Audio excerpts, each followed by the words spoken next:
Bonjour, alors dans cette capsule, je vais vous présenter ce que c'est qu'une synthèse et nous verrons toutes les étapes de la synthèse. Je rappelle que la synthèse, c'est la fabrication d'une espèce chimique en laboratoire. Alors les raisons pour lesquelles on va synthétiser une espèce chimique, il y en a plusieurs. Premièrement, on peut reproduire une espèce chimique qui est déjà présente dans la nature, tout simplement parce que ça revient moins cher que d'aller l'extraire dans la nature. Ou bien on peut créer de nouvelles espèces chimiques pour des raisons, par exemple, je ne sais pas moi, thérapeutiques. Créer une molécule qui n'existe pas dans la nature, qui sera mieux adaptée, plus performante et qui sera surtout moins chère. La synthèse va se dérouler en plusieurs étapes que nous allons détailler dans cette capsule. La plupart d'entre elles, vous les connaissez déjà, on va les remettre dans l'ordre. Première étape, on va prélever les réactifs de la synthèse et on va faire attention aux pictogrammes de danger que présente chacune de ces espèces chimiques pour adapter les consignes de sécurité en fonction de ces pictogrammes. Il va falloir ensuite les prélever. S'il s'agit d'un solide, on mesurera une masse à l'aide d'une balance. S'il s'agit d'un liquide, on utilisera une éprouvette graduée pour prélever le volume nécessaire. Alors, première étape de la synthèse, c'est la transformation chimique. Cette transformation chimique, elle va avoir lieu dans ce qu'on appelle un montage à reflux. Voici le montage à reflux. Vous devez être capable de le schématiser, de le légender correctement. Ce montage à reflux, alors, il est constitué d'un ballon dans lequel on va venir mettre le mélange réactionnel, c'est-à-dire en fait tous les réactifs. On peut également mettre de la pierre ponce, ce qui va permettre, lorsqu'on va chauffer, d'homogénéiser le mélange réactionnel. Ce ballon, il est maintenu ici par une potence et des pinces. Il ne tient pas tout seul. Ce ballon, il est surmonté d'un réfrigérant à eau. Ce réfrigérant à eau, vous avez une entrée et une sortie d'eau. Toujours l'entrée se fait en bas du réfrigérant, de manière à remplir en permanence le réfrigérant, et vous avez l'eau qui ressort par en haut. On va voir à quoi ça sert.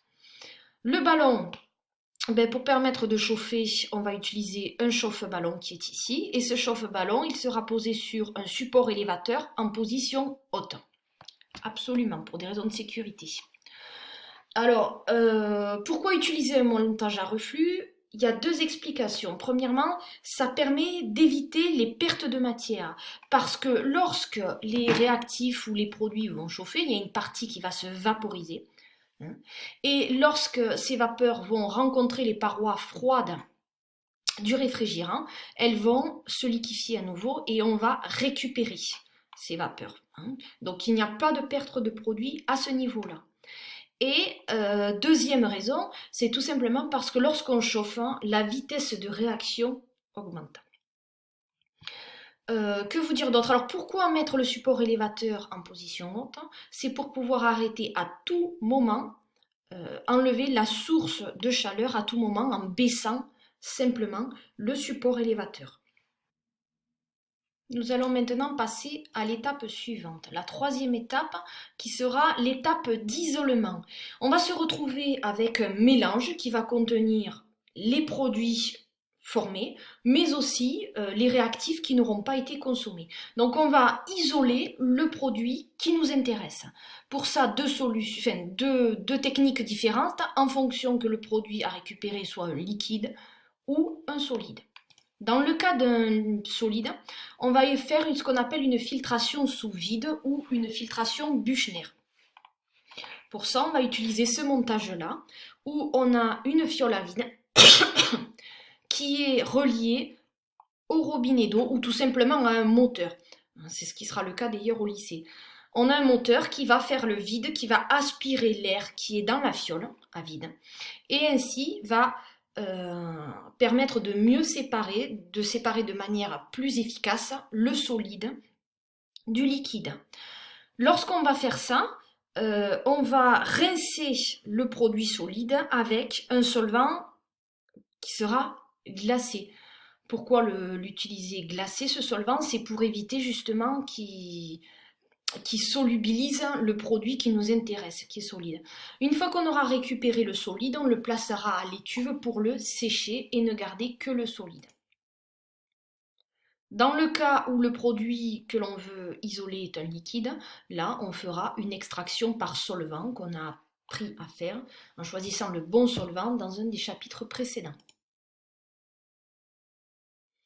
On peut ajouter une étape qui est la purification. Par exemple, je vous ai mis ici, lorsqu'on synthétise du savon, le savon est sous forme liquide et le savon est peu soluble dans de l'eau salée. Donc on va mettre de l'eau salée de manière à faire précipiter tout le savon et à pouvoir le récupérer. Autre technique de purification qui est la distillation fractionnée. La distillation fractionnée, on va l'utiliser lorsque on a des produits qui sont liquides, mais qui ont des températures d'ébullition complètement différentes. Dans ce cas-là, on va placer les produits qui nous restent dans le ballon, on va chauffer. Le produit le plus volatile va s'évaporer en premier, et lorsqu'il va arriver dans le réfrigérant à eau, il va se liquéfier et on va le récupérer ici, c'est ce qu'on va appeler le distillat. Ainsi, on va séparer les deux espèces chimiques présentes dans le ballon au départ. Une fois qu'on aura isolé, purifié, il va falloir analyser, c'est-à-dire se poser la question de savoir est-ce qu'on a bien fabriqué l'espèce chimique, fabriqué et isolé l'espèce chimique qui nous intéresse.